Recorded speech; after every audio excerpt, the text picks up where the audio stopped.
guys, welcome out to another episode of the Get Hunt Ready podcast. We're super excited about who we've got on here today. We've got Jesse Broadwater, who is a competitive archer for, since you were 17? You've been shooting since you were 6, archery, I think you said. Been a long time that he's been spending day in, day out honing his skills of archery and all that kind of stuff. So he's got a lot of really cool stories that I'm excited to talk about here. Some cool projects that he's working on that we're going to chat a little bit about. But before we dive into that, I asked Jesse before we got on here about one of his particular achievements that he has, and that was the 2012 World Field Championships. All right. So Jesse, I want to just start off with that, but like I said, we'll get into a little bit more about you and the details there. But tell me about that experience. You said that this is one of your top-notch, top-tier experiences that you've had that's just kind of resonated with you and maybe carried you through some of your other archery experiences. But talk a little bit more about that World Field Championships that you had back in 2012. Sure. Well, thanks, Preston, for having me. It's pretty awesome to be here. I love what you're doing. I think it's a good message to a lot of people out there. So it's pretty awesome. Thanks, man. As far as like one of my top achievements that really was the most rewarding, I would say it was probably my first World Field Championship in 2012. Just because you have to put so much into winning that event. It's over multiple days. You're shooting outside in the conditions. Half of it's unmarked, half of it's marked. You have head-to-head matches, and you have to have your stuff together. You have to be consistent throughout, basically almost a week span, and takes a lot of prep work. Because you're shooting against the best of the best. I mean, everyone had to qualify from every country to be there, and obviously they're practicing hard for it. So you have to really, really know your setup. You got to have your ranging system down really good for the unmarked day. You have to know your cuts really good because they can throw some crazy steep angles on you. You can't use a rangefinder, not even on the marked day. Oh, so wow. You have to, you got to figure out how to make the cuts and, pretty much nail them on the first shot. So, how old were you when you won this championship in 2012? Yeah, so that was 2012. How old was I? I'm just curious at how long. You said a lot of prep work, obviously, right? So how long had you been competing? Was this like, hey, I did this my second year, or had you been competing for 10 years, or what did that look like? Yeah, I had been competing for a while before that. So I'm 39 now. I turned pro when I was 18, but I never started shooting that type of field archery until, honestly, right before that. I knew the 2012 World Championships was coming up, and I wanted to go to them. So I honestly started probably about 6 months before that, and figured out how to do everything. I had some help with some people that were veterans at doing that. They gave me a couple of tips and everything on, their ranging techniques and doing cuts and stuff like that. But it's really very individualized. You have to figure it out for your own setup, whatever speed you're shooting, and there's a lot of technical stuff that goes into it. But I had probably spent 6 solid months of prep work, and preparing for that shoot alone, which, preparing hard for. I mean, I always try to prepare the best I can for shoots, but preparing for that one as opposed to like an indoor Vegas shoot or stuff like that it's a lot different.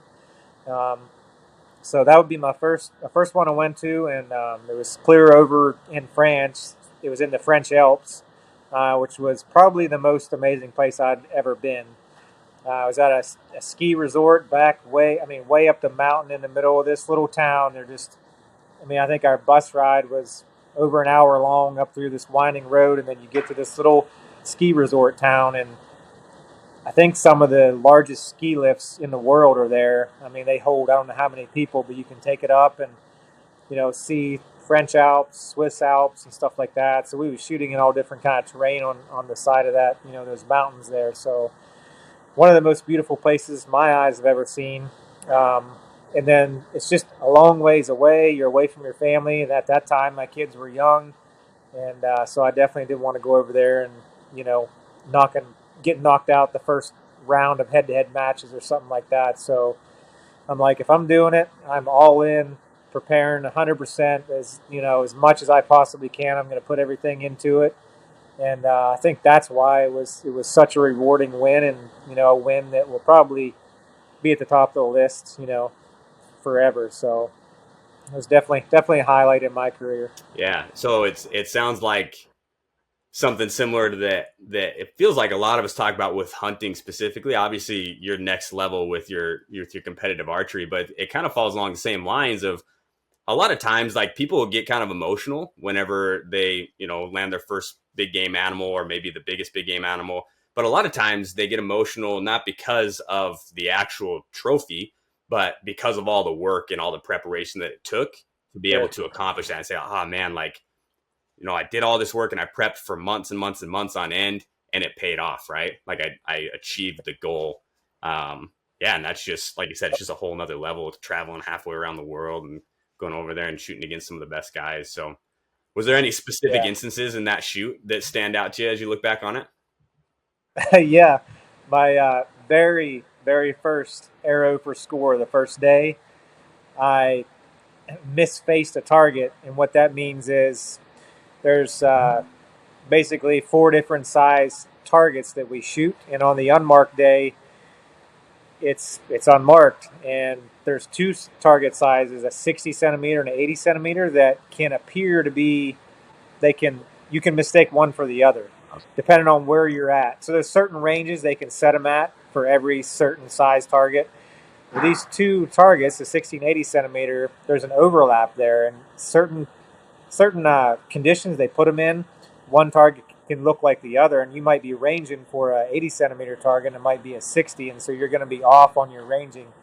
And my very first arrow for score, I walk up there before the horn blows. I get there, 20 minutes early, and I'm sitting there looking at it and looking at it. And I think that was the problem. I sat there and looked at it for all that time, and I second guessed myself I don't know how many times. And I was the first one up to shoot. If I would have been the second or third, I could have got a better feeling of what was going on. But I was the first person to shoot, and Are you guys all walked up sitting there there. watching each other shoot? You and everybody are shooting at the Yeah, same time? Okay. yeah. So yeah, I walked up, and I'm like, well, I think it's this target. And I thought it was the bigger one. And here, I thought it was 80 centimeter, and here was a 60 centimeter. So I ranged it for what I thought would have been on an 80 centimeter. So I was high. Had too much yardage on there, and shot the first shot, and I think I shot a 3 high. So that was my very first opening scoring arrow for the 2012 World Championships. And like I just said, I put all that prep work in and traveled all that ways, and I'm thinking I just about tossed it on the very first arrow for score. So you could only imagine how I felt. Yeah. Um, Did that sinking and then, feeling motivate you or did it kind of crush you at the time? well, it definitely it tightened things up a little bit. I mean, I'm like, well, um, we still got a long. It's all mental, Archery, and especially competitive archery, is so much mental, and like, yeah, I just been trained to let a bad shot go, but that shot was a hard one to let go. I'm like, you always train to just let it go, focus on your next one because you can't do nothing about it. It's already gone. But that one stung a little bit. But I knew, there wasn't nothing I could do. So I'm like, all right, I know what I did. I misfaced it. I know how much I'm off. So when that happens, rather than trying to adjust your sight and figure out how many meters you're off, you basically just hold in the exact opposite spot that you hit. So I held 3 ring low, shot my next 2 arrows, put them right in the 6 ring, and then moved on from there. And I'm like, so I was very cautious to not do that again, misface a target. But yeah, after that, I'm like, well, I really got to not make any mistakes, stay on top of my game. And so it was like a very strenuous first day. And after I got the first day done, I shot a really good, I ended up shooting a really good unmarked round. And I think I don't know how many, I was ahead by a few points. So I'm like, oh, it didn't hurt me too bad. So I had a little bit of a buffer there. And then moving on to the rest of the week, I was just like, well, try not to make that same mistake again. You'll be all right. So it's a full But yeah, 7 days of shooting, and I assume like 6, 8 hour days of shooting on these. How many well, it's targets not a you shoot full a day? 7. Yeah, it's not a full. We don't shoot every single day, so we're there, and there may be days where you shoot a qualification round for the unmarked the first day, and then you shoot a marked round one day, then you shoot head-to-head matches, and then you may have you shoot team rounds, and you may have a day off, then you go into the finals, and so it's broken up over a week. So we shoot with that tournament, we shoot 24 targets, 3 arrows per target on the unmarked and the marked round. And then the head-to-head matches are, I believe, 4 targets. You go through and you shoot 4 different targets. Then they re-rank you, and then you shoot another 4, and then they re-rank you until they get down to your gold medal match and your bronze medal match. So it's not a whole ton of arrows, but you take it over that week span and throw everything else in there that you got to do. And the head-to-head matches they're tough because you can be shooting really good and you can go into there with more points than anyone, and maybe you just have a bad one end that's bad or one target that's bad, and if someone has a good end, they beat you, you're done. So you it's really an got to stay on elimination top process through all of that till you get to the end. Yes. How do they coincide that with doing the head-to-head round versus the unmarked round? Like, if you don't pass the unmarked round, you don't go to the head-to-head round, or are they completely separate? Well, they take the top, I believe it's the top 16, and then they'll bracket you. Okay. And then so 16, then they'll down into 8, and then down into 4, and then you're down into your gold and bronze medal matches. So, yeah, they'll take, depending on how many participants are there, and they do it different now, but they used to do it. They would take the top 16 from every division, and then head to head. So, when you were in that, was it like down to the wire for you to win the end of that, or did you get a good feel whenever you're in your gold round? I think you called it there, where you're like, oh, no. It was once again, even if you make the gold medal match, it starts back at 0. Like you got your opponent, and you shoot 4 targets against them, and you start off at 0 again. So it doesn't matter what you've done the whole rest of the week. Like you got the whole time, huh? Yeah, you got to make. Yeah, exactly. You got to make these targets count. So there's a YouTube video on it, and you look up 2012 World Field Archery Championship. You'll see it, and we'll make sure to put a link to that in the description here, so people can go check that out. I'm gonna go check it out too. That sounds awesome. Yeah, it's pretty cool to watch. But no, I definitely didn't have it in the bag. It came down to the very last target, and I ended up not making such a great shot on 1 or 2 on the last target, but my opponent did also, and I can't remember. I maybe won by maybe 1 or 2 points, but it was pretty tight. And my opponent that I was shooting against was very, very tough at the time. Like he was one of the best field shooters in the world at the time. So it's pretty neat because you'll see on that video, they put heart monitors on us, and it was basically like kind of looks like an ankle bracelet. They had it like on our calves, on our legs, and you'll see a little heart monitor on the screen as we're shooting there, so you can kind of see the difference as look at our heart rates and see where they start pounding and where they're maybe not. But that was pretty cool to see. Could you see your opponent's heart monitor while you were out there? Did they have like a monitor out in the field for you? No. I was gonna say, man, that'd be intense if you're shooting and your heart rate picks up, and probably use that as a competitive tactic too. That's cool though, man. Yeah, and see, that's the whole thing with archery. Like if you get take like I'm into bike riding, dirt bikes and stuff, and so like you take a sport like that where it's very highly physically demanding. Yeah, you can train for that, and I mean you train day in and day out and everything. And then when you're on the bike at an actual race or an event or whatever, like you can use that adrenaline, that scared adrenaline, whatever you want to call it, you can kind of use that to your advantage. But in archery, it's a total opposite. Like adrenaline is your worst enemy. Like you're trying everything in the world to try to keep the adrenaline from building, try to keep your heart rate down, keep your breathing under control, because it's all about steadiness and concentration and everything. And I mean, when your adrenaline gets going, you're not going to stop it. It's just, you know what I mean? And unless you take a medication, you're not going to stop it. Right. And those are not allowed. So it's something you have to learn. That's the hardest part about, like, shooting competitive archery is when you get nervous like that, you kind of have to learn how to shoot while you're nervous, and you can't duplicate it in practice. Like, The only way to duplicate it is to go to events, big competitions, and put yourself in those situations. Those final events or whatever that's going to make you nervous, and you're going to have to take away as much as you can from every single event and try to apply that to the next one. So that is probably the hardest thing in competitive archery. At a high level. Now, I don't want to, like, it can be fun for a lot of people. Like me, I do it for a living. Like, I have to learn how to.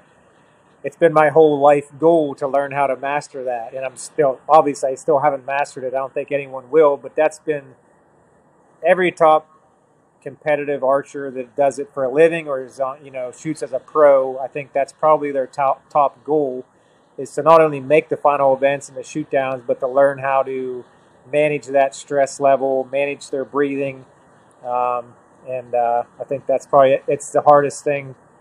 That's the hardest thing I've ever had to do in my life, is to learn how to keep that all under control to where you can hit a nickel size X ring at Vegas for $50,000 or whatever.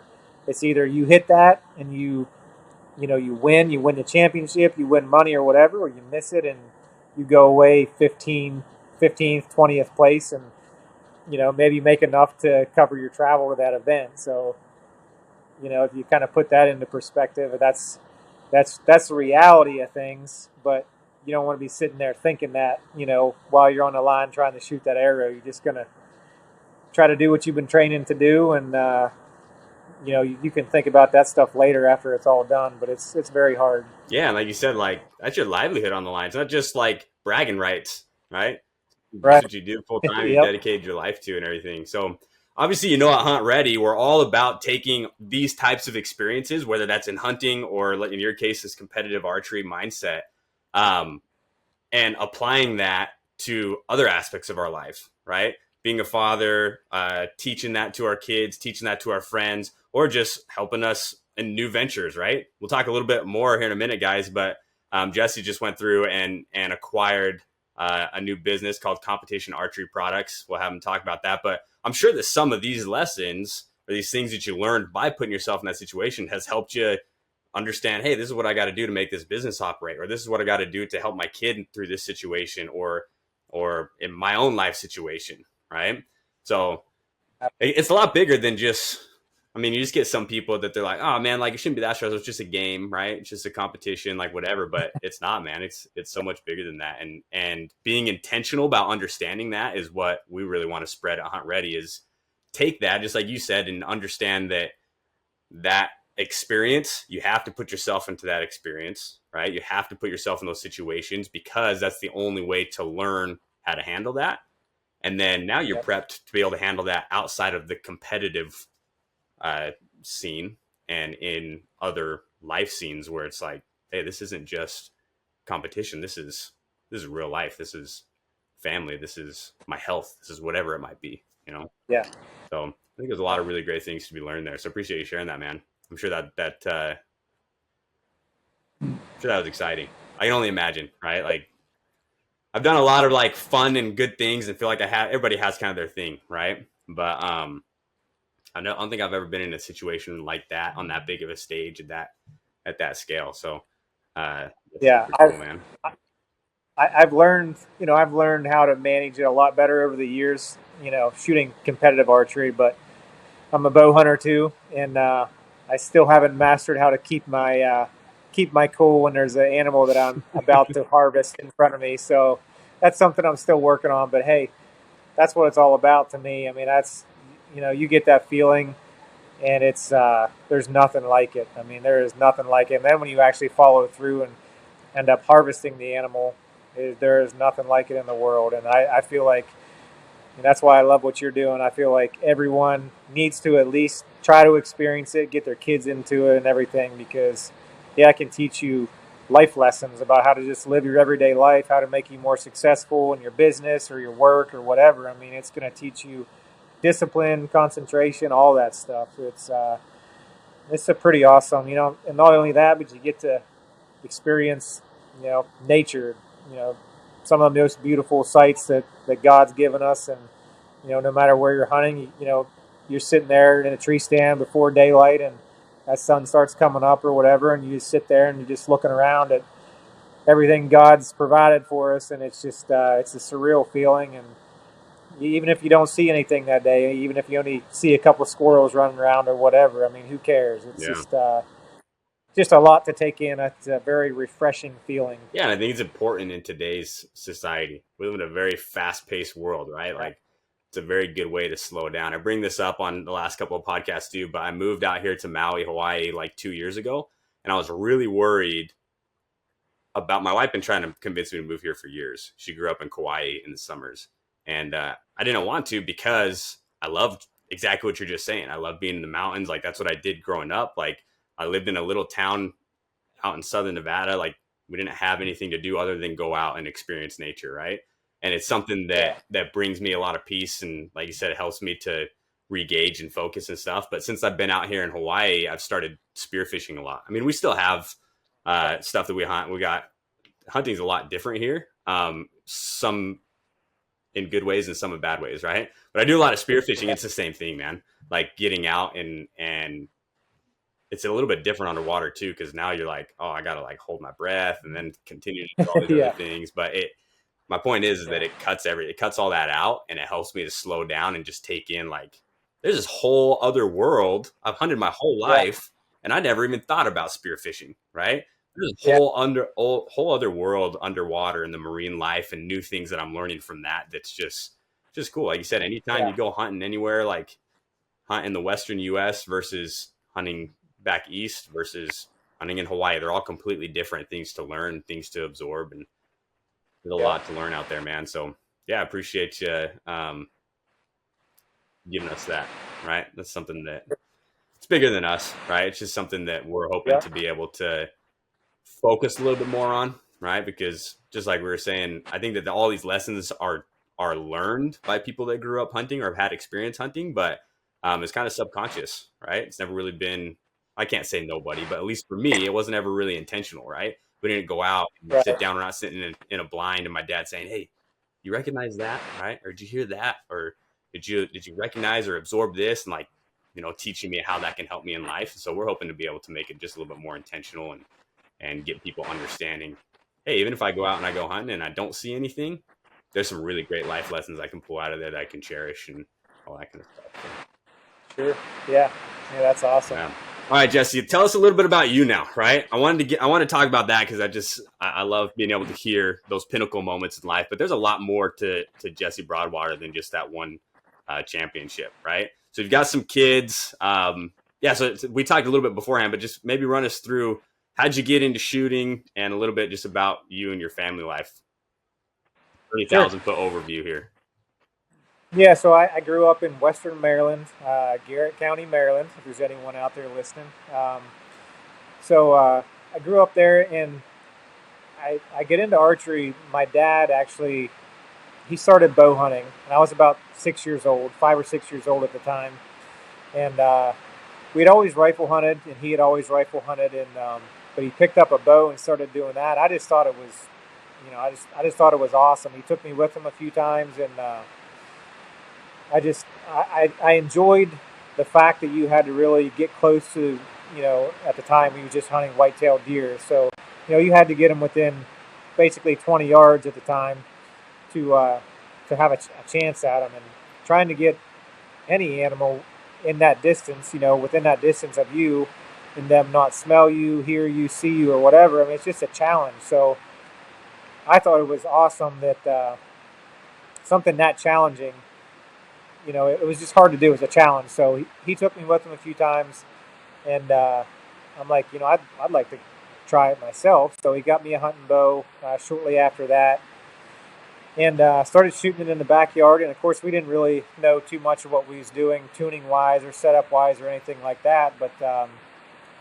we done the best we could do, and I shot for a while in the backyard, and I guess I was shooting some pretty decent groups or whatever at 20 and 30 yards for my age. Well, I'll kind of back up. The first bow I had was actually just a long bow. So I started with a long bow, and I shot that for, I don't know, maybe 6 months. Just winging arrows at a hay bale, paper plate on there, just seeing if I could hit them. And then he saw me, kind of had the discipline to do that. So that's when he got me the compound bow.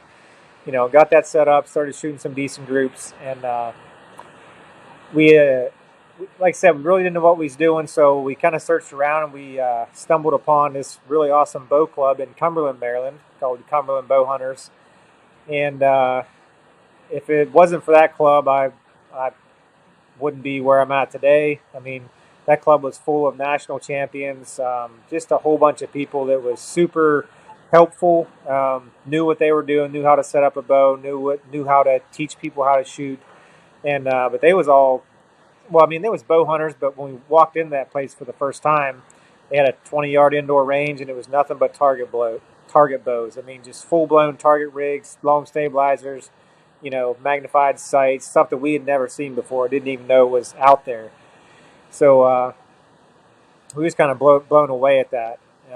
And my whole family done it. My mom, my dad, I got 2 older brothers, and we all was in it. When we first got into it, we was all into it for a while.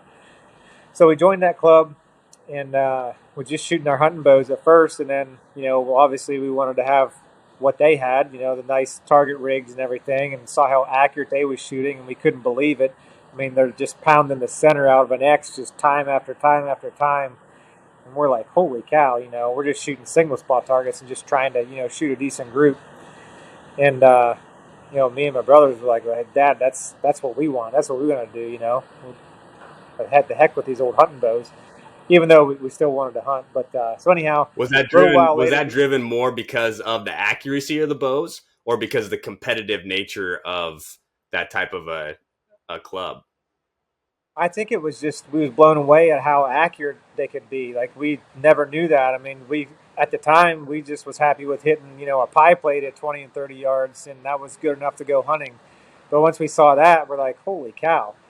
And we shortly learned thereafter that all those same processes, tuning, form, whatever, can be applied to your hunting bow, and then that can make you a much more confident hunter as well. So, he got us target bows, and then people in that club just kind of took all of us under their wing and helped us out, helped us get our draw length right, our form right, set our bows up good.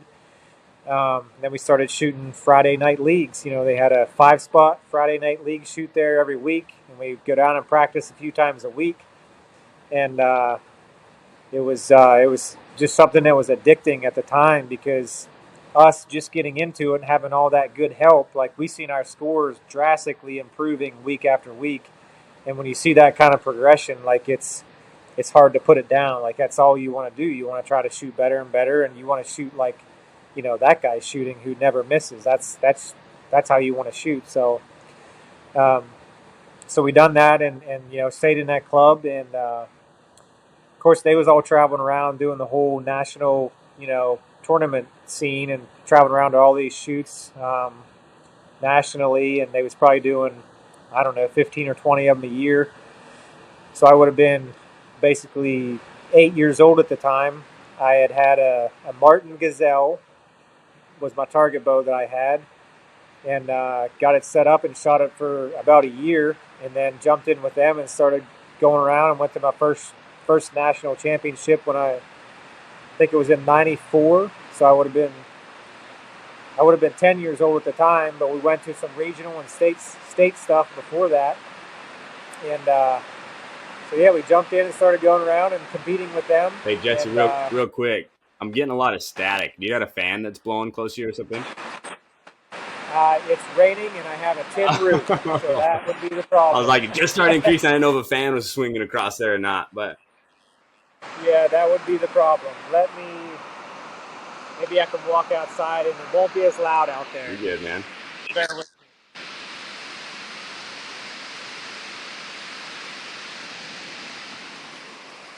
me. We're in Florida, and it rains every day. Yeah, it'll happen like that for a minute. Let's see if I can. We're doing this live. All right.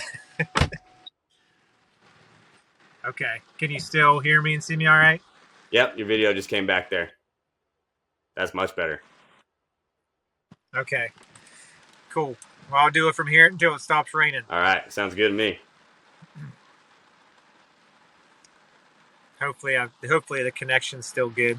Yeah, it looks like it's lagging a little bit, but I think we should be all right. I can still hear you. You still hear me? Yeah. Let me try to get closer to the router. I'll get wet. I don't care. Well, if I remember Florida, my mom grew up out in Florida, and if I remember Florida, it can come and leave just as fast as it started. So Yeah, I was hoping it wouldn't start doing this because I know how loud it is out in the on the shop roof. there, So yeah, it's all good.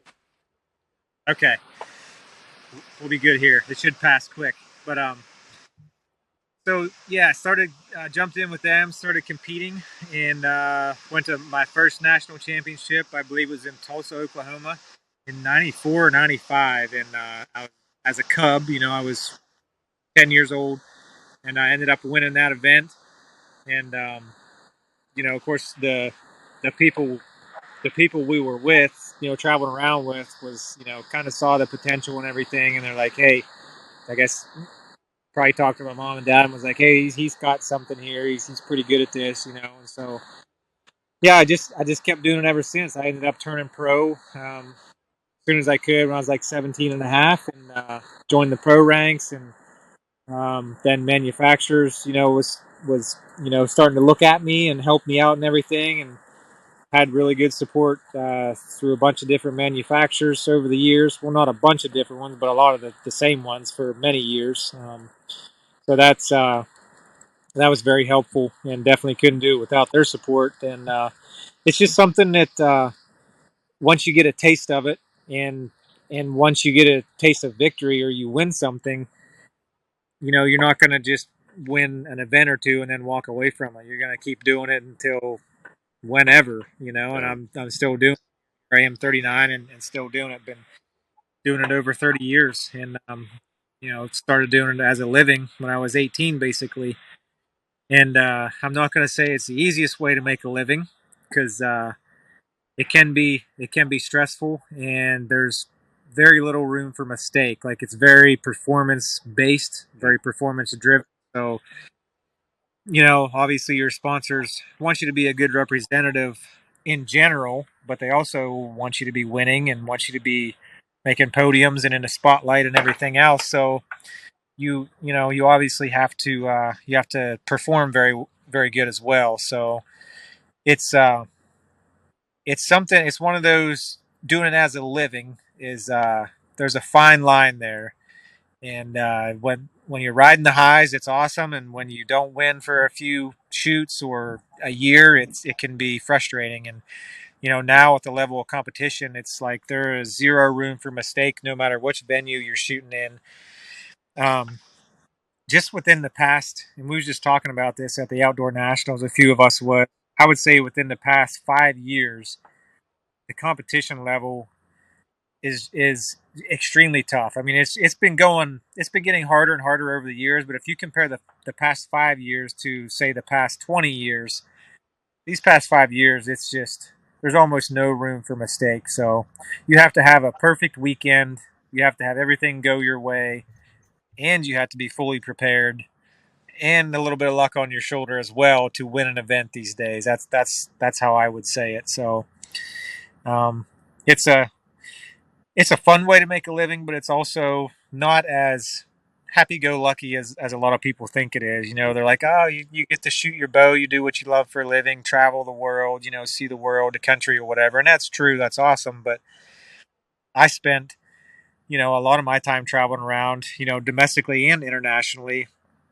And I never, I didn't take my family with me a lot of times, so it was just me there by myself, and I was just doing it as a job, and never really got to go around and sightsee that much. I was just there for my job, to do my job, do the best I could do, and to try to win, and just make it back home. And so, um, when you're doing that, you don't really get to enjoy things as much. I kind of wish now I would have soaked in a little more things, all these places I've been. It's been awesome to have my family there, but I should have soaked things in a little bit more, and done a little more venturing around some of the places I was at. But do not you feel now like my that may have tainted your love for archery or hunting? because of that, right? It's kind of the concept of you got a favorite song, but if you listen to that song over and over and over again, you end up getting sick of it. Um, I feel like you can definitely get burnout doing it, and so yes, I feel like you can definitely get burnout doing it, and I do feel like that has taken some of the enjoyment at times away from it. But there's been other ways. There's other ways to enjoy it too, even if you do it for a living and you're getting burnout or whatever. I mean, you always have to set goals for yourself, basically, and that's what I've used to kind of get me through those burnout times. And obviously, taking a break. And what's great about what I do and the whole archery scene and doing it for a living is usually scheduling wise. A lot of the main shoots are not during hunting season, so you actually get a break and you get to go out and enjoy yourself in the bow hunting woods through the fall a lot of times. So that if we didn't have that throughout the years, I don't know if I would have made it this far. But it's definitely awesome taking that break through the fall and just going out there, recharging your batteries, and then hitting it hard for the start of indoor season, which usually start prepping for that end of November, December, and getting ready for the start of the new year. So, um, like I say, without that, and thankfully I have been a bow hunter and I've had that to kind of recharge my batteries. Yeah, without that, it would have been really tough. So it's not as it's not all sunshine and rainbows like a lot of people think it is. Doing it for a living. Now, I mean, doing it as a hobby or whatever, even the amateur division. I mean, you're not gonna you're not gonna make a living doing it unless you got a full ride with sponsors and you win. Like that's just the reality of it. So everyone else who's doing it is doing it because they love it, and that's awesome. It is an awesome sport. I mean, I still enjoy shooting it. What I enjoy about it is I'm never going to shoot the way I want to shoot. And what I mean by that is I could shoot a 30x Vegas round in here and I would not be happy with it because they're not all going to be in the same exact hole. It's just they're not. And that's what I'm striving for. I want to, and even then, even if I did it, maybe it was hard to do. And I'm like, well, I want the next one to be easier to do and the next one to be easier. So it's something that you're never going to perfect. You're always striving for perfection. You're always trying to do better. And that's what I have focused on, especially these past, say, 10 years or so, is not so much trying to get, focus on the burden of I have to win, or my sponsors are going to be after me and this and that. It's always been, you know, just try to focus on how to do better than yesterday, basically, how to do better than your last shoot. What mistakes did I make at the last shoot that I can try to work on and improve on for the next one. And if I made the main event and whatever didn't make it down, didn't make the podium, or didn't win, what can I do better in the main event to help me succeed better? So I And think even if you when you focus do on win, just like you said, you're still thinking about that, right? Maybe you did make the yeah podium on that, and you're still like, well, what can I still do better? yeah right yeah you're like, well, yeah, but I won, but it was stressful as crap, and I only had a Yeah, 1 point lead and only won by 1 point. You're like, I want to go into the shoot down with a 100 point lead so I can just not even have to shoot but one target or whatever. You know what I yeah. mean? It's that it can be very stressful, and like I said, everyone in the pro class is trying to learn every day on how to not make it as stressful. So And I think uh, just like everything we're talking about, man, like what a great lesson to learn for life through something that you really enjoy, right? To yeah, be for able to sure. be able to take those experiences and understand you're now in the mindset, and you don't got to think about if life's going good, taking your foot off the gas pedal, or if life's going bad, collapsing, right? Like you've got that Yeah, mindset that you learned through competitive archery that's helping you to drive, and that subconscious is now, I mean, that's your being, that's your culture, right? And that's just how you live yeah, life at that point. I think that that's something that a lot of people, they need something like this to teach them that, right? Because when exactly. you get to that situation in life, it's a lot harder, and I hate to see, but I mean, there's so much like depression and anxiety and all that kind of stuff in today's society. And I think Yeah, that putting yourself in situations like you just mentioned through hunting or through, in your case, competitive shooting, it can help you be more resilient when, because Sure. everybody has those, right? We all have depressive moments, we all have difficult times, all that kind of stuff.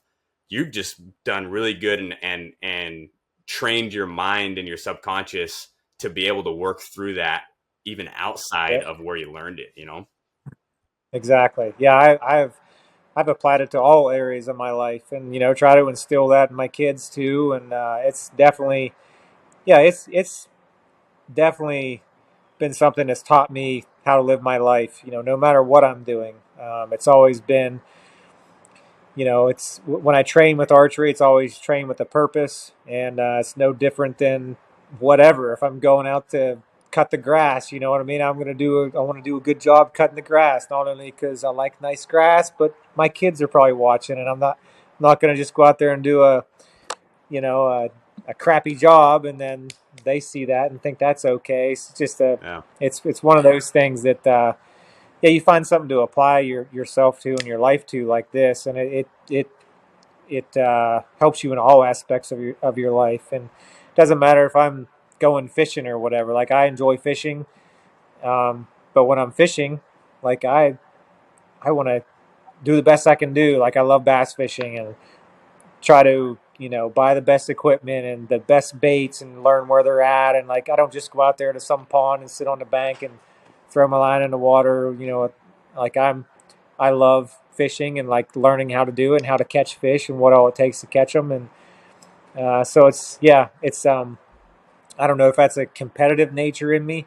Like, I'm competitive, but I'm not one of those. I think there's many more professional archers out there that are that have more of a competitive nature than I do. I've never been about, I don't want, I want to beat this guy, or I want to win, or like that's my motivation is winning. Like, I've never been about that. I've been about, hey, if I put the work in, I know what I'm shooting in practice.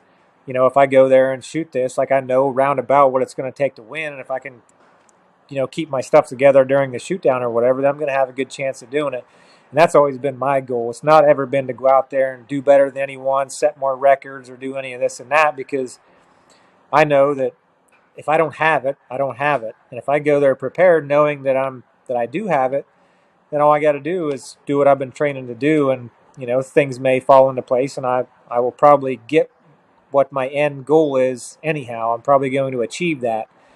But just to go out there recklessly and if you're shooting whatever 290s in practice and it takes a 300 average to win, you can't realistically go out there and say I'm gonna dominate this. I'm gonna beat everyone. You know what I mean? It's just so Such a it's been healthy through hard. mindset though, dude.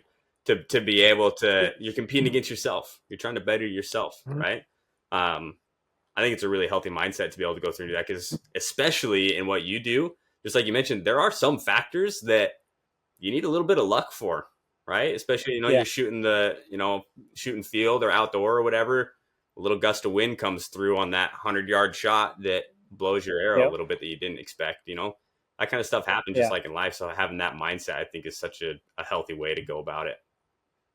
yep, yeah. Put in the work, put in the dedication, no matter what you're doing. Like, if you want something bad enough, you should work hard enough to try to get it. Don't expect things to just fall in your lap and be handed to you.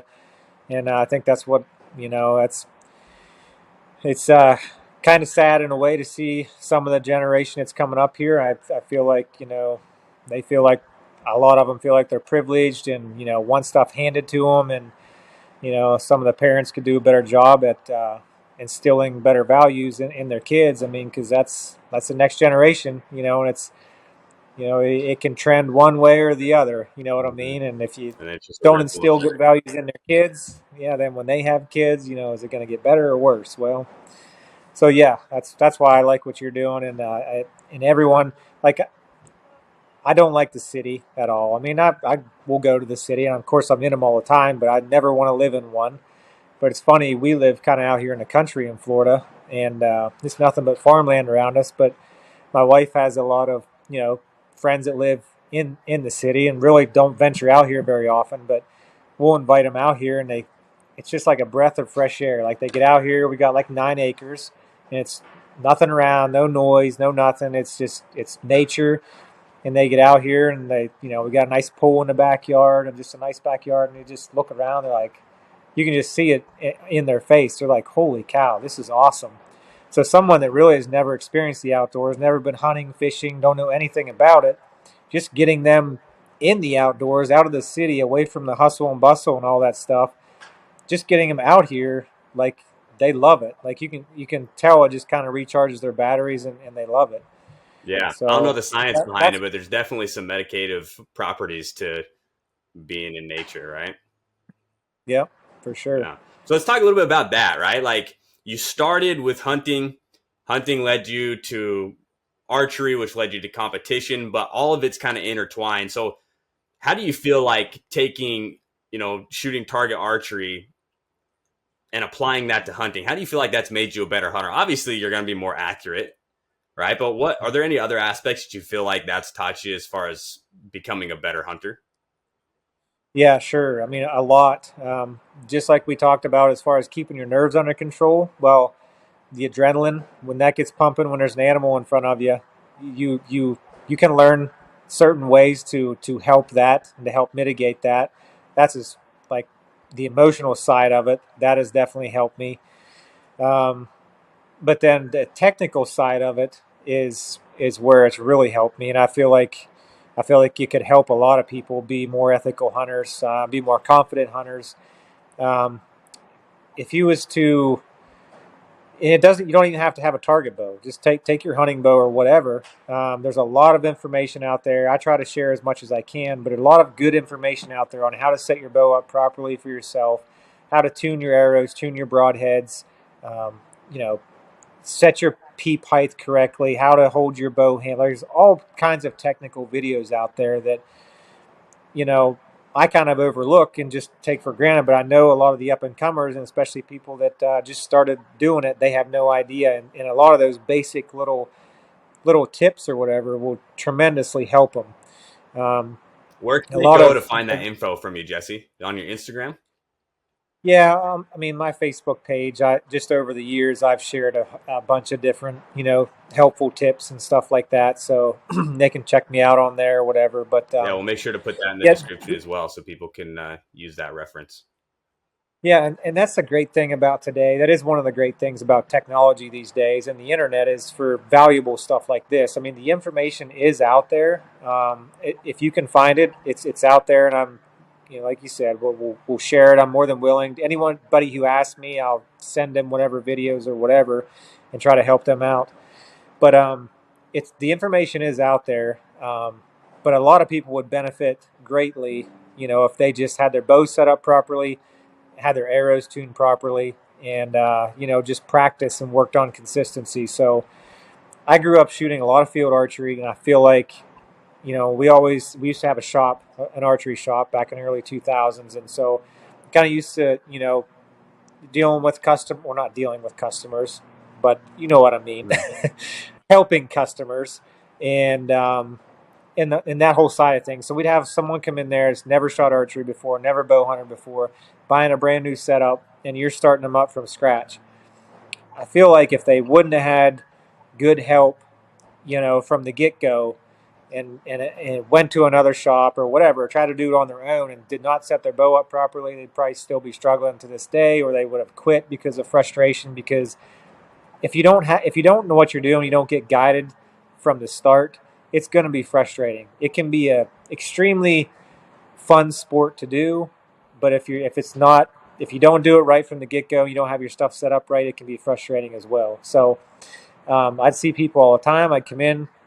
They come in, set them up completely brand new, and give them a few quick lessons on how to shoot, what to do, what not to do, and they come back in. Like say that was August, they come back in, October, and show me pictures of deer they shot, and they're just all about it. And, whatever, a 25-yard shot hit them right through the heart. It was the most awesome thing ever. You know what I mean? So that was the stuff that I really got pure enjoyment out of was helping people like that, and to where it was making a sport that they wanted to love, making it fun for them and something that they actually ended up loving. rather than seeing people frustrated with it and, they're hitting their arm and their arrows are flying everywhere and they don't know why. And they're just like, this is dumb. And they're wounding animals and they feel, they wound one animal and they're done. They never want to hunt again. And It's that's easy for just, that to that stuff happen too, man. Just like you for said, sure. small things like that, just they could be simple fixes if they just knew, you know? Yeah. But anyhow, getting back to how competition archery has helped me in bow hunting, shooting field archery was the number one thing because you're shooting. So what a typical field round is, you shoot anywhere from 20 feet out to 80 yards, and you're going to shoot 28 different targets um, throughout the woods. Like you just walk around a course. It's kind of like a golf course, only it's usually in a wooded area. It can be up and down hills, side hills, and whatever. And you shoot all these varying distances at different size targets, and you shoot 4 arrows per target, 28 targets. It's 112 arrows. So for one, I don't feel like people shoot that many arrows. Like if they're just practicing with their hunting bow, they might go out and shoot whatever 20, 30, 50 arrows. But when you're shooting that round, you're hiking it up and down the hills. You got to learn your bubble. You got to learn side hills. You got to learn how to cut yardage up and downhill. You got to learn how much the wind affects your arrows. Your footing's not perfect, so you're standing kind of weird, and you got to learn how that all go comes into play. Um, and so I feel like that just helps a lot of people. If you know how to do all that and you can shoot 112 arrows from 20 feet out to 80 yards, I feel like when you get in a typical, say, a whitetail situation to where shots are generally going to be 30 yards and in, out of a tree stand or whatever, you're gonna know your setup a lot better. You're gonna know whether you should take that shot or not, or is the wind blowing too hard, or what's the trajectory of your arrow going to be? Are you going to hit that branch? Just stuff like that. So it is shooting field archery. It'll make you a better archer all around. No matter if you shoot indoors, 3D, definitely make you a better bow hunter. So I feel like that is one thing that has helped me and a bunch of other people I know just become a better archer and bow hunter all around. Like I said, just because you get to learn your setup that much better and how you perform with it. Yeah, and that's something we talked a little bit before at as well, is that there are a lot of different styles of archery out there, right? And you've got different setups for them Yeah, and different ways. Can you run through just a brief of maybe some of the different styles of archery and differences of them? yeah. There's a ton of classes. Like the main ones are like freestyle. Like I shoot would be, you shoot whatever you want. Compound bow, long stabilizer, magnified sight extension, release. Um, and then they have a bow hunter class, which is you got to shoot a short stabilizer. I think it's got to be under, I don't know, 12 inches or something like that. So there's stipulations on stabilizer length. They can't shoot a lens in your sight or your peep, I believe. So it's your typical bow hunter setup. They can use a release, whatever. So then there's classes, fingers. That'd be like a freestyle limited class would be just shooting no release with fingers. There's bare bow. There's recurve. There's Olympic style recurve. Um, Bare bow, compound. There's all different types of classes out there, but I feel like the main ones are bow hunter freestyle and just regular freestyle. Um, so so yeah, that would be it. Now I've taken, like, 3D is pretty popular. It's been popular for years, probably more so than field archery, and that's generally what a lot of bow hunters will go and shoot is 3D, just because they're shooting at animals and it's generally, whatever, 35 yards and in. And it's something you can just take your hunting bow there and shoot one shot per stake, kind of like a hunting situation, and that's good practice too. Um, but I feel like if you was to shoot longer distances, shoot more repetition, shoot in varying weather conditions, different lighting conditions, wind conditions, rain. Make sure you shoot your bow in the rain, hot days. Like there's a bunch of different variables that can come into play that can affect things. So That's things you don't think if you about, got right? Like I didn't even thought about that, to be honest with you. If it's raining outside, I'm like, I'm gonna wait till it stops raining to go outside to shoot my bow. But yeah, just like you were saying, exactly. like, well, now you're not putting yourself in a situation that you could end up finding yourself in. You're not going to know how to react or how to gauge with it. Yep. So Man, Yeah. Jesse, I just want to say real quick, I really appreciate your time here and all the different. You've got so much knowledge and so much experience on this that it's helped me out a ton. I'm sure that the people listening here are getting a lot of value out of it as well. So I hope that everybody that's listening will go check out Jesse on his Instagram and his Facebook page. I think you got a YouTube channel as well that goes over some stuff, right? I do. Yes. Yeah, so Yep. let's go. We'll put those links down so you can check that stuff out. There's just a lot of great information that I think Jesse can give to us here that he already has. But without trying to take up the rest of your day here, Jesse, which I think we could do very easily just talking on this stuff. Again, I appreciate your time. Let's talk a little bit Sure. about some of your hunting experiences. Right? You mentioned a little bit about hunting growing up with your dad, getting into archery and that kind of stuff. I know briefly we talked about a hunting experience that I actually would love to hear you talk a little bit more about. We have a mutual friend. How I got connected with Jesse here is through Blair, who was on the podcast a couple of weeks ago, and he mentioned a hunt that you guys went on, and he was really like Blair's a really great guy, right? So he was really appreciative of when he was telling me about this experience.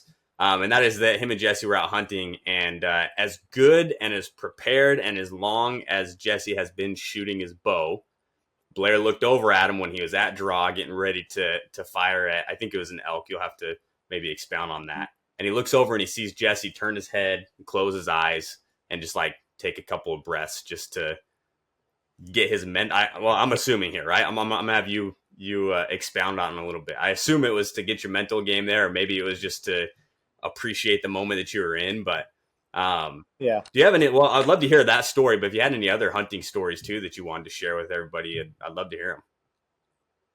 Yeah. That's we'll touch on that one for sure because that was my first time elk hunting ever, and it was amazing. So yeah, I mean, I just done a lot of whitetail hunting growing up, and actually, the very first shot at a whitetail deer, I remember like it was yesterday. I was probably 7, and I had a PSC Spirit Junior bow with a 3-pin Cobra sight with the pins on there. You dip them in nail polish or whatever, put a little ball in the end. Shooting a hot shot release, 90 grain Muzzy broadheads, like AFC 2300 carbon arrows, which they haven't made forever with an I love outsert. that you Anyhow, remember all the details of what you were shooting. yeah, Like I said, that's just the so attention to detail on that. Go on, sorry. it's it's weird because I can't remember crap usually, but I can remember. That's been over 30 years ago, and I can remember it like it was yesterday. Just everything. I was shooting red and yellow 4-inch feather fletchings, and anyhow, we was hunting in pines actually, so just rows of pines because it was coming out of like another hardwood area, and the deer we thought would travel up through there, and they did this evening, and it was a doe, had a doe tag or whatever, and we seen her coming up. My dad was there, and like he's pointed her out to me. I'm like, yeah, I see it, and we're standing in this row of pines, and it's coming up through. It's gonna get in this row of pines that I'm gonna have a shot at. So just need to wait for her to get there. And I don't even think we had a rangefinder at the time. We was just kind of guessing the yardage. It was going to be about 30 yards. Anyhow, she walks into the opening. I came to full draw, and she walked into the opening. Well, I had a hat with a face mask on, which was a mistake. And I drew back, and I was trying to find her, and it was getting dark. I couldn't really see through my peep that well, and I could have swore that I was right on her, and I went ahead and touched it off, and clear missed her. My dad said that the deer actually was already gone, walked into the next row of pines, and I thought I was still on her. I was just so nervous. I couldn't see good because that face mask, and I just, shot and clear whiffed her, clear miss. But my heart was pounding so bad, and I'm like, it was just I'm like, why did I get so worked up? I mean, it's just a deer. Like, what, I see them all the time, but from the moment I decided I was going to take a shot at that deer, that's when it started. And I mean, adrenaline like I've never felt before in my life. That buck fever And kicks in, man. yeah, it was just a doe. It was Yeah. just like, you know what I mean? Like, it doesn't matter with me. I get worked up no matter what. So that was my first shot at a deer, clear mister, whatever, and then we just done a lot of whitetail hunting after that, and learn how to find them better, learn how to do a little better scouting. And we didn't have great hunting where I grew up. I mean, Western Maryland, and then I moved on to live about an hour north of there in Pennsylvania, and just hunted a lot of public ground and just not easy hunting. A lot of other people around. I didn't have private land to hunt, and so it was very tough hunting. I'm surprised I am still I'm still excited about hunting, because I'd sit there all day sometimes in the freezing cold weather and never see a deer. Mm. I might sit for a couple of days at a time and not see a deer, but I knew they was around, and just didn't have a knowledge to track them down, didn't have the right places to go. But I was still addicted to it. I still loved every fall, when the weather would change, the leaves would start changing. I couldn't wait to get my hunting bow out, start preparing. Maybe try out some new equipment, some new broadheads, arrows, sight, whatever. And that's fun to me, just trying different things. And, just couldn't wait for bow season to roll around every year. I just loved that time of year, and I still do. So, anyhow, fast forward a few years, went through and killed some deer, nothing crazy. I'm not a trophy, buck killer, or a trophy buck magnet for that matter. But I enjoyed hunting with friends, hunting with my brothers and some good friends, and we just always enjoyed hunting. And then here just recently, I'd say within the past, I don't know, 5, 6, 7 years, I got a couple good buddies in Kentucky, which is really good whitetail hunting. So, I've been hunting there for the past recent years and been doing pretty good there. They have a lot of good deer there. So it's a whole different world than what I'm used to. You can actually sit there and you might see 50 or 75 deer at it, on one sit, which I was blown away. I didn't even know that was possible. And Come good hunt, deer hunt out too. here with me in Maui, dude. We'll talk a little bit about Yeah. that later, but that's how the axis deer are here in certain spots. Yeah. So yeah, I mean, that was like a whole other, like, once I started to experience, man, there's actually some cool places to hunt whitetails, and there's actually deer around and some good deer. And I hunted them during the rut the first time I went there, and I was I was hooked again. Like, it was a whole other level of being hooked on bow hunting. Just because and we had trail cameras and stuff set up too, and that's the whole other realm of it. Is, like, when you got 20 different trail cameras set up, and like you kind of know the inventory, know what's around, that'll tend to make you sit there a little longer, even when you're not seeing things. You're like, I know he's around here somewhere. He's probably gonna, he might show up today, he might not, he might show up tomorrow. So that makes things a lot more exciting when you kind of know what's around too. Um, so yeah, so hunted there. I still hunt there. I usually try to get up there every fall. I've also been into rifle hunting. I love rifle shooting. I love long range rifle shooting. So I went last year for the first time to north central Pennsylvania, and I actually got to hunt with my brothers, who I haven't hunted with for a long time. So that was probably my most enjoyable hunt that I've had maybe ever in a long time, just because I got to hunt with them, and it's just a super cool way of hunting. We hunt whitetail long range, and it's right up my alley. I love it. So I done that last year. And then the story Blair's talking about was my first time elk hunting, which was last year, which was an amazing hunt as well. And we saw a lot of good bulls, a lot of good elk. Where was that at that you guys were hunting? New Mexico. Okay. Yeah, so that was an amazing place to hunt. And I had a couple misfortunes there. We can maybe touch on that later, but we'll talk about this one. What Blair's talking about is, so we put on, I don't know how many stalks, but this particular stalk, like this bull, he had probably 4 or 5 cows with him, and we was about an hour in this stalk. I mean, Blair's calling, I'm behind Blair, which he is a phenomenal hunter, by the way. I did not know this about him. Like, we've been friends for years, but I never hunted with him before. He's got skills.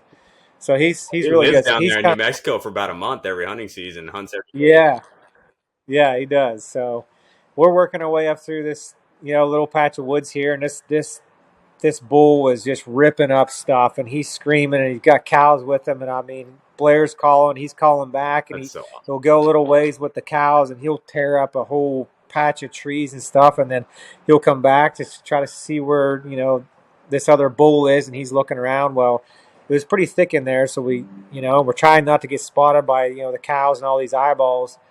And he was coming back in one time, and Blair called him, and I kind of seen him turn around, and I'm like, all right, this is it. Like, it's going to happen now. And I'm like trying to range and trying to get stuff ready.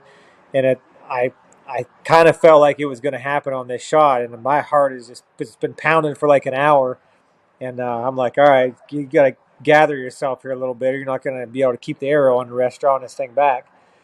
And so I'm like sitting there, and I'm like, I like took a big deep breath and just closed my eyes for a minute, tried to calm myself down. I guess Blair must have looked back at me at that time or whatever, but went to draw back. I think it did draw back actually, but he would not. He was behind trees or whatever. I couldn't get a shot at him. Spun back around, went up with his cows again, and we continued to go after him. But yeah, it was one of those moments where I'm like, you got to get yourself under control here. You're not gonna, it's your first crack at an elk. You don't want to hit him in the guts or the shoulder. You don't want to mess up. I literally had to take a minute, close my eyes, and take a couple deep breaths. And I was that pumped up. It was amazing. Like I said, first time ever elk hunting, and it's on a whole other level than what whitetail hunting is, because Isn't that you can amazing? sit there and call. Yeah, you can sit there and call a whitetail, whatever. They may come in, but they're not going to interact with you like an elk does. Yeah. It's like It's so hunting crazy that you think turkeys. big game or just kind of big game, they'd be similar, but it's a whole, Yeah. not only is it, different the way that you hunt it and stuff, but just like you said there, I think that, I don't know if you could ever not get overhyped like you were there whenever you're hunting different Oh, animals like that, because it's always, yeah. every interaction's different, man. Yeah. Yeah. They actually interact. It's like hunting turkeys times Yeah. 1,000. You call a turkey, they gobble, they come in. So that's awesome. I love turkey hunting, but man, that was on a whole different level. I mean, that thing, it was unbelievable. So, yeah, I went on to actually get a shot at that one. I had some misfortunes on that hunt, and believe it or not, it was equipment related, which Oh, yeah. Can you I try and still remember can't believe. exactly well, this is only a year ago. You remember your setup from 30 years ago, so you probably, Oh yeah, yeah. I never shoot a drop away rest, and I don't like them because there's so many moving parts. I always just shoot a blade rest, like a lizard tongue, and I've hunted with a blade rest for years and years.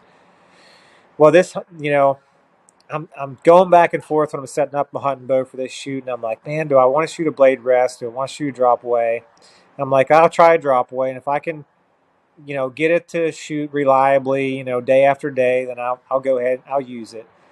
And I put one on there, and I shot it, and it was working fine. It was working good, but this particular rest that I shoot or that I shot, it has a little, we'll call it like a little steel roll pin coming out. I don't want to get too technical, but it's got a little roll pin coming out. It's basically a stop for your lizard tongue or your blade, your arrow holder that comes up and hits again. So it gauges how far your arrow is basically um, above, or basically sets your knock point, I guess you could okay, say.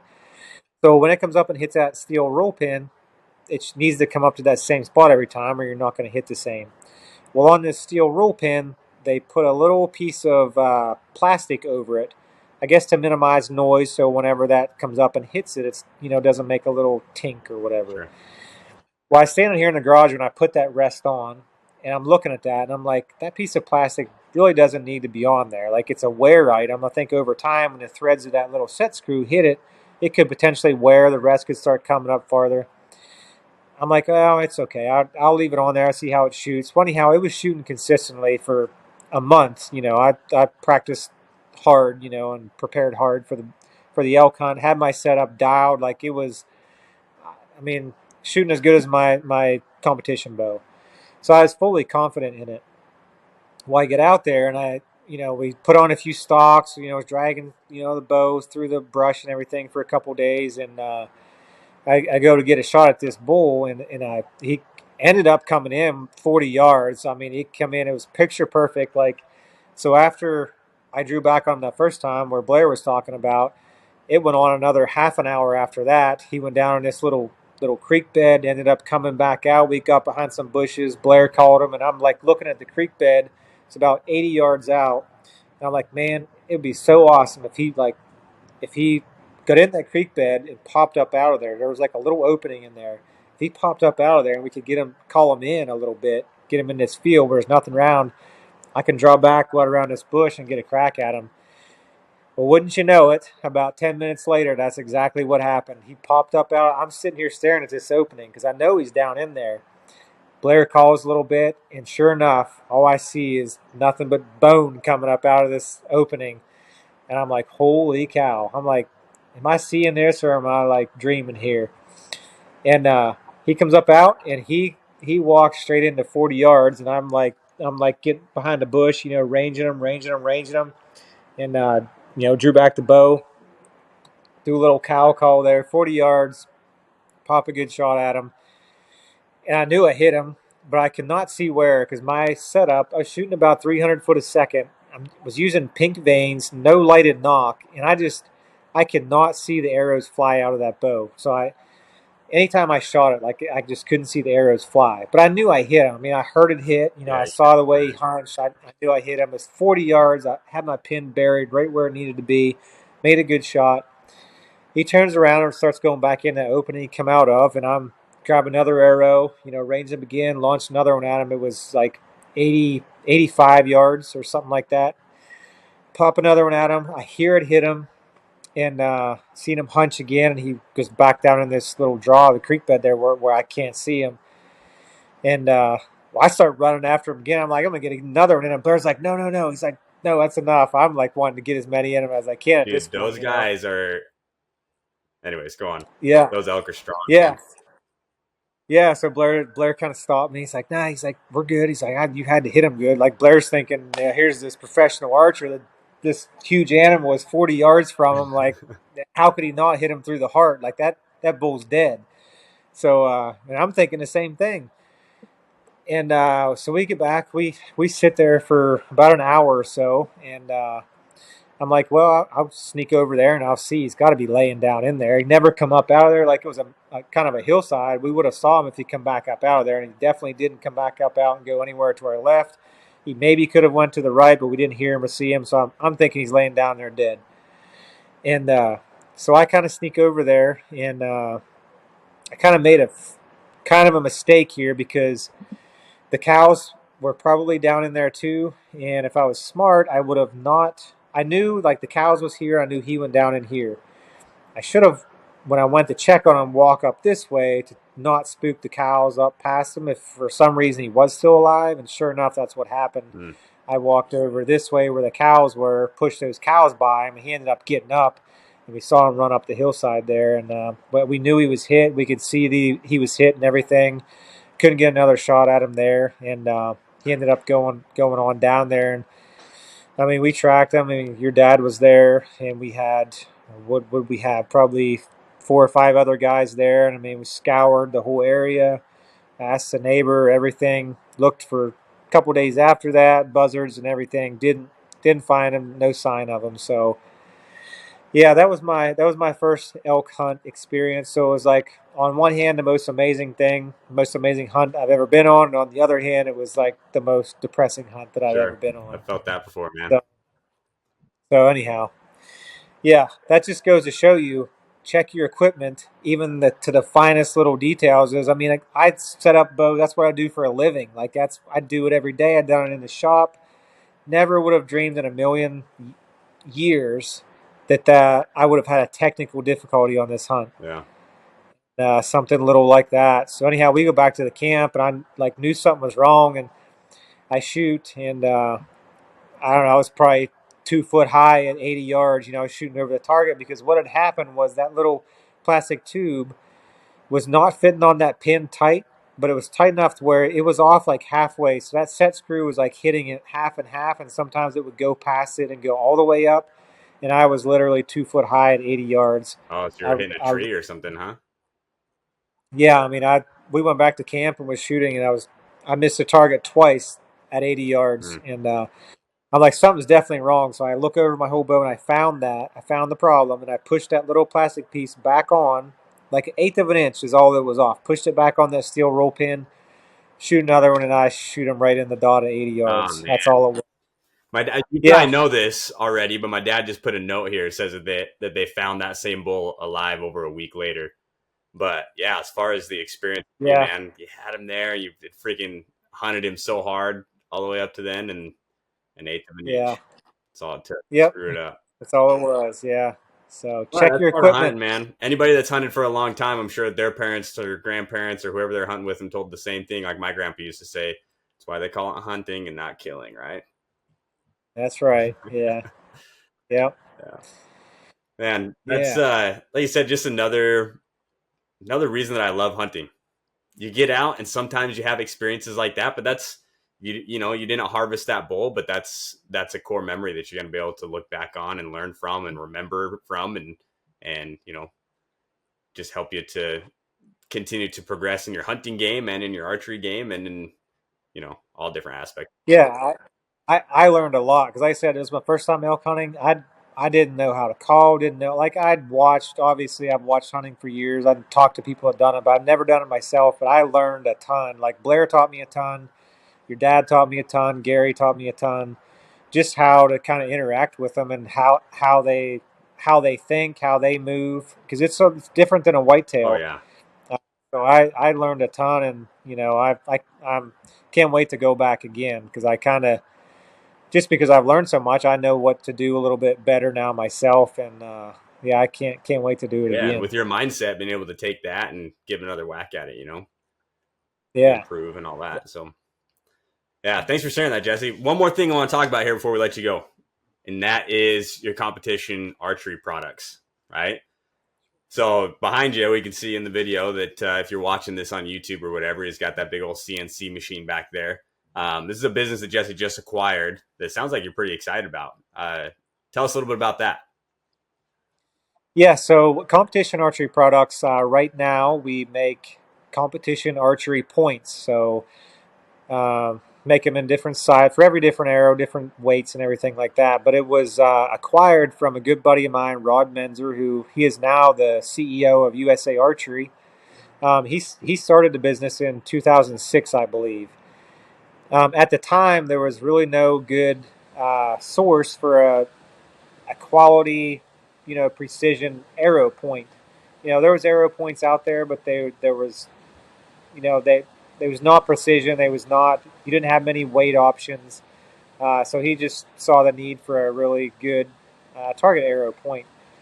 So he ended up creating throughout the years a bunch of different kind of variations of them and designs, and we found out that a true solid point for whatever grain you want to shoot is better than a modulated, basically a point that you can screw in weights and change the weight on it.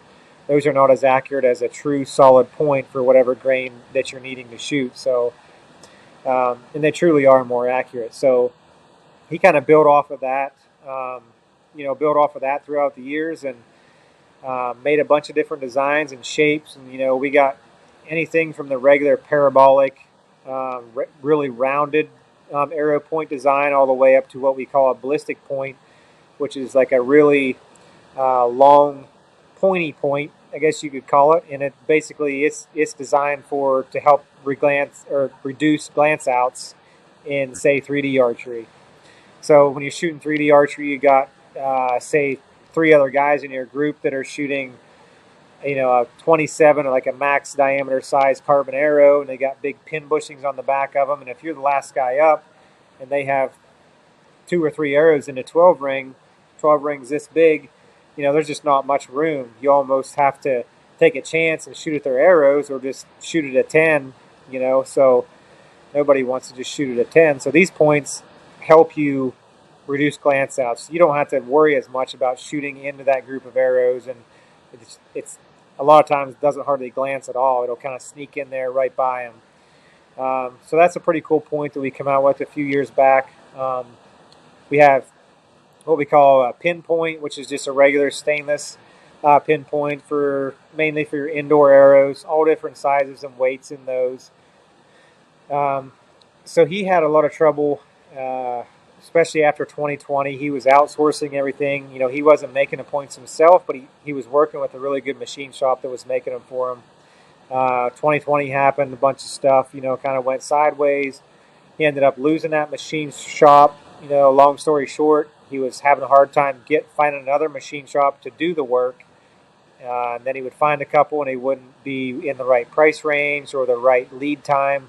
So he was just kind of struggling, and then he was busy enough with his own full-time job that he talked to me about it, for a few years, and he's like, "Man, I really wish you'd, take this business over. I know you do great at it."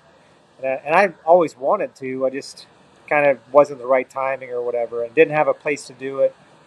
So anyhow, I put this shop up that I'm in right now, which I mainly built it for the future, knowing that I was going to get into something besides archery or to go along with archery, and then also to have a 20-yard range in here to shoot. So I put this shop up in 2020 as well, and he started talking to me about that, and I'm like, all right. So I'm like, I think I'm going to do it. So I started checking into, used machines, new machines, outsourcing prices. How was I going to do this? How was I going to make this business work? And anyhow, we ended up going with a new machine. I ended up had to wire the whole building, insulate it, wire it, put lights in it, 3-phase power, all this stuff, and got all that done. I was in the meantime, I was learning as much as I could about CNC machining, about Swiss lathes, about basically the arrow point industry, the market. Just trying to be smart business wise, and ended up getting all that in place, and just kind of made the transition not long ago. And he kind of I was at an ASA event in London, Kentucky, and he lives in Wisconsin, and I was about ready to make the change, the transition, and start doing it myself. So I drove up to his place and picked up a bunch of inventory that he already had, brought that back here, and I've been going through it ever since, and trying to build up inventory, seeing what we needed, redesigning some stuff, working on new stuff. So I've been just kind of head over heels into it since about January of this year, and it's been fun. It's kind of right up my alley. Like going back to what I said about always being a technical type of guy and just always hands-on working on stuff. And I've always wanted to learn how to run a CNC machine or some kind of machine, work in a machine shop, something like that. Just because I've always enjoyed the precision of it. Long range rifle shooting, I do all my reloading. I enjoy that precision of reloading. So And you've built enough anyhow, with all that to know what to look for and to know what to change and to know what to test and stuff too. So yeah, it's kind of exactly. right up there So for you. yeah, so yeah, it's been an adventure already, but it's something we're looking to not only do arrow points. We want to get into some other things in the future. Uh, so I've been looking into doing some of that stuff. So, but right now we want to get this point business kind of back up and running smoothly. Develop some new points. So yeah, that's kind of what we've been working on. He didn't do a whole lot of marketing with it, so we've kind of taken over that. We've been doing some social media stuff. We're going to be doing some more of that here in the future, and get some of that going, and see where it goes from there. We're looking at hopefully branching out into other things too, because it's competition archery products, not just points. So we can do a lot of different things there, inside the archery world and outside the archery world. But there's some things we can do for bow hunters as well too that we're possibly looking at doing. So stay tuned for all of that. Yeah, for sure, man. Well, everybody that's been listening this far into the podcast obviously knows how qualified you are to be able to go through and make the perfect product for any type of archery that you're doing. So guys, again, go follow Jesse on Instagram. Check out his Facebook, his YouTube. Competition Archery Products is this new product that he's working on. We're excited to see what you come up with there, Jesse. Other than that, I just want to say thanks so much for jumping on with us, man. I really, really value and appreciate the time that people take to come on here with us. I have a very strong passion for what we're trying to do here with Hunt Ready, but just like everything else, it's something that's kind of new, something that we're working on, and you learn as you go kind of thing, right? So I love being able to get on, chat with people like you that we kind of share that hope and desire to be able to bring to light more of that intentional hunting and intentional learning and values and life lessons that can be taught through, in your case, something that's your livelihood, and a lot of people's case, something that maybe they just look at as a hobby at this time. But I truly believe that it's more than that. So I appreciate you coming on, chatting with us about that, sharing your thoughts and your ideas and your experiences, and hope that we can maybe bring you on again. We don't got enough time to be able. Yeah, Nobody wants to sit down and listen to a 6-day podcast, right? Although I think we probably could sit here and talk for that long if we really wanted to. probably could. Yeah, thanks for having me. I enjoyed it. Appreciate everything you're doing. Yeah, hopefully talk to you again soon. Sounds good. Hey, thanks, Jesse, and everybody else out there. Listen, like I said, go give Jesse a follow. Go give Hunt Ready a follow. And just remember, when you're out hunting, just try to be intentional about the different things that you're learning and the lessons that you've got there, so we can make sure that we can try and help progress the next generation in a world that seems like they're kind of pushing against it at times. So appreciate you. All right, thank you.